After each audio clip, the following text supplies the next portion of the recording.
بسم اللہ الرحمن الرحیم۔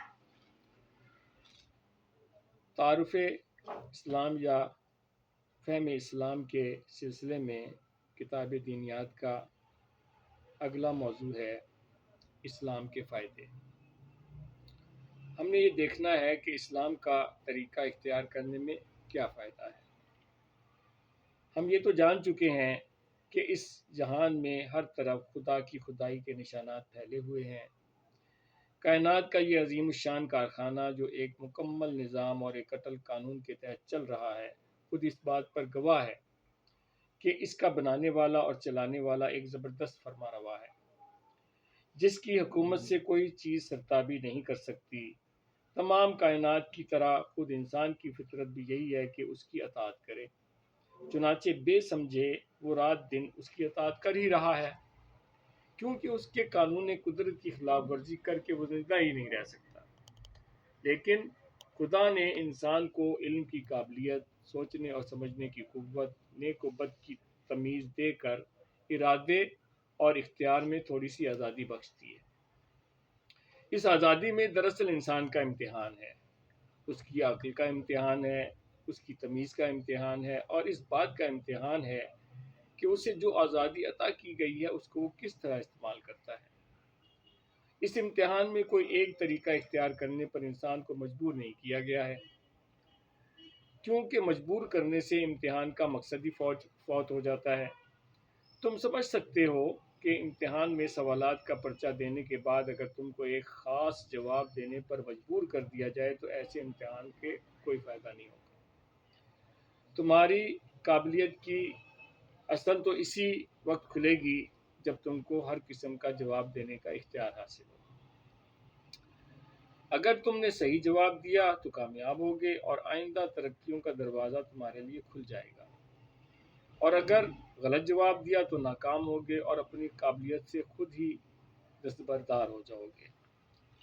بالکل اسی طرح اللہ تعالیٰ نے بھی اپنے امتحان میں انسان کو آزاد رکھا ہے کہ وہ جو طریقہ چاہے اختیار کرے۔ اب ایک شخص تو وہ ہے جو خود اپنی اور کائنات کی فطرت کو نہیں سمجھتا، اپنے خالق کی ذات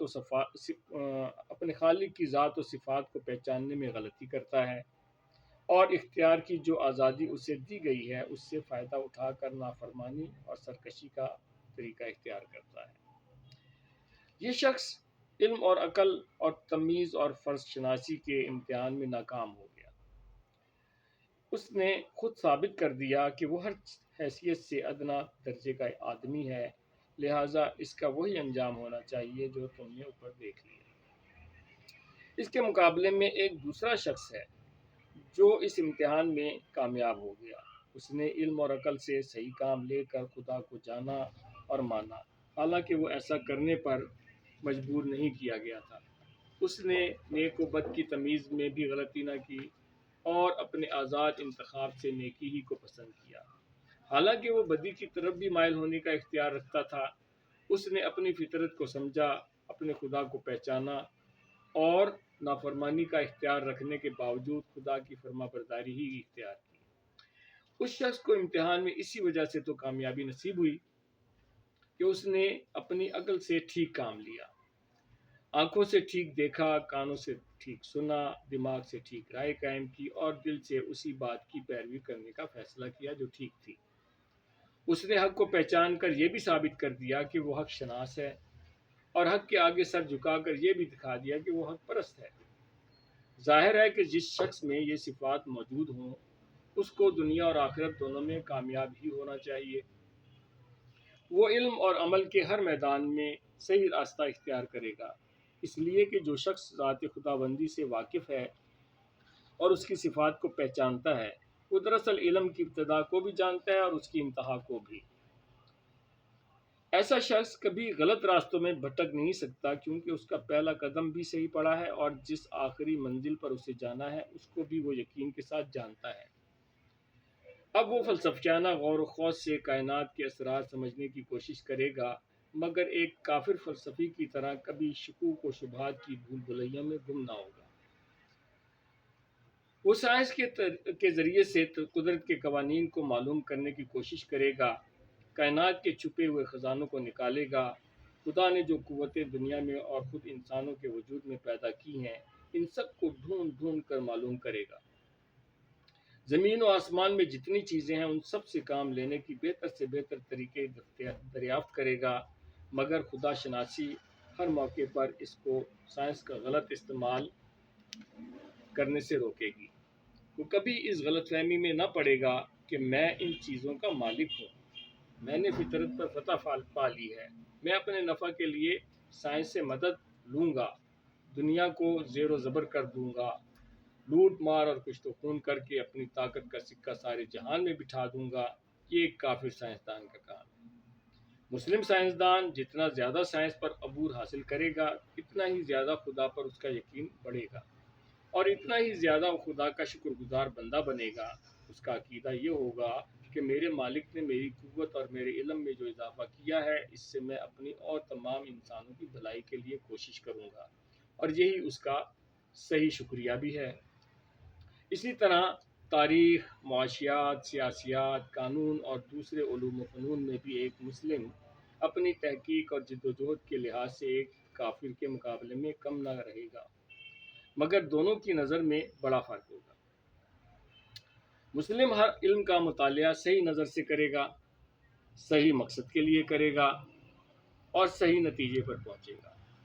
تاریخ میں وہ انسان کے گزشتہ تجربوں سے ٹھیک ٹھیک سبق حاصل کرے گا، قوموں کی ترقی و تنزل کے صحیح اسباب معلوم کرے گا، ان کی تہذیب اور تمدن کی مفید چیزیں دریافت کرے گا، ان کے نیک دل لوگوں کے حالات سے فائدہ اٹھائے گا، اور ان تمام چیزوں سے بچے گا جن کی بدولت پچھلی قومیں تباہ ہو گئی۔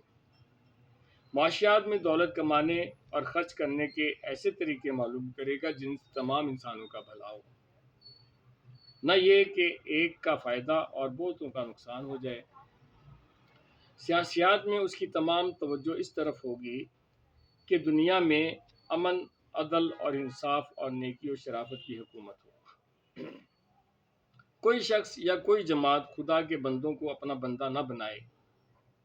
حکومت اور اس کی تمام طاقتوں کو خدا کی امانت سمجھا جائے اور بندگان خدا کی بہتری کے لیے استعمال کیا جائے۔ قانون میں وہ اس نظر سے غور کرے گا کہ عدل و انصاف کے ساتھ لوگوں کے حقوق مقرر کیے جائیں اور کسی صورت سے کسی پر ظلم نہ ہونے پائے۔ مسلم کے اخلاق میں خدا ترسی، حق شناسی اور راست بازی ہوگی۔ وہ دنیا میں یہ سمجھ کر رہے گا کہ سب چیزوں کا مالک خدا ہے، میرے پاس اور سب انسانوں کے پاس جو کچھ ہے خدا ہی کا دیا ہوا ہے۔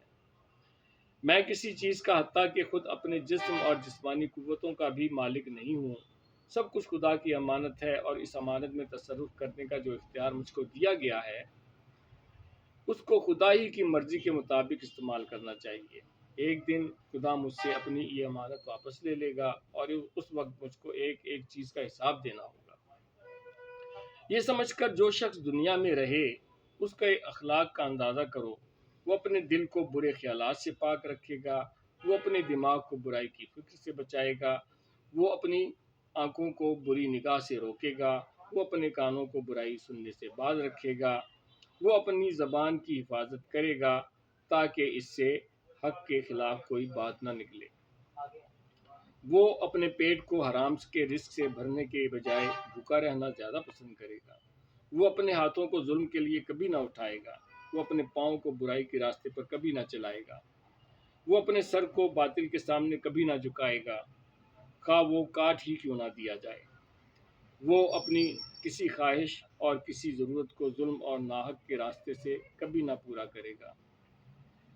وہ نیکی اور شرافت کا مجسمہ ہوگا، حق اور صداقت کو ہر چیز سے زیادہ عزیز رکھے گا، اور اس کے لیے اپنی ذات کے ہر فائدے اور اپنے دل کی ہر خواہش کو بلکہ اپنی ذات کو بھی قربان کر دے گا۔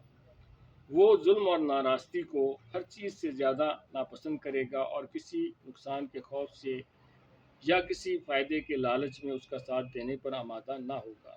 دنیا کی کامیابی بھی ایسے ہی شخص کا حصہ ہے۔ اس سے بڑھ کر دنیا میں کوئی طاقتور بھی نہ ہوگا، کیونکہ اس کے دل میں خدا کے سوا کسی کا خوف نہیں، اور اس کو خدا کے سوا کسی سے بخشش اور انعام کا لالچ بھی نہیں۔ کون سی طاقت ہے جو ایسے شخص کو حق اور راستے سے ہٹا سکتی ہو؟ اور کون سی دولت ہے جو اس کا ایمان خرید سکتی ہو؟ اس سے بڑھ کر دنیا میں کوئی غنی اور دولت مند بھی نہ ہوگا، کیونکہ وہ عیش پرست نہیں، خواہشات نفس کا بندہ نہیں، حریص اور لالچی نہیں، اپنی جائز محنت سے جو کچھ کماتا ہے اسی پر قناعت کرتا ہے، اور ناجائز دولت کے ڈھیر بھی اگر اس کے سامنے لگا دیے جائیں تو ان کو حقارت سے ٹھکرا دیتا ہے۔